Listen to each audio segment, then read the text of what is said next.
Magandang gabi po sa lahat, lalong-lalo ang mga OFW.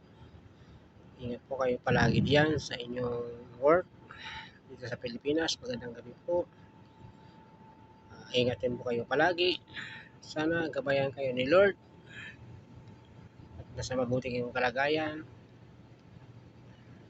Lagi kayong bantayan ni Lord sa inyong paglalakbay, sa inyong pag-uwi sa probinsya ngayong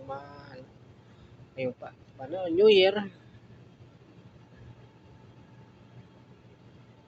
Yan po, ang panahon natin magandang sikat ng buwan. Ayan po, buong buo. Ayan, ayan building. Ayan po.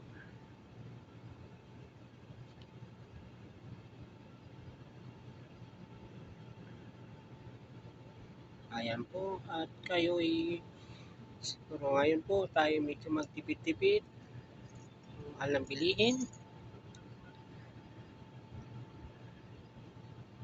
At Merry Christmas and advance Happy New Year po sa lahat. Maraming salamat po. Huwag kalimutan po, pinutin yung button, subscribe. God bless you and more power. Thank you po sa lahat ng aking mga supporter. Thank you.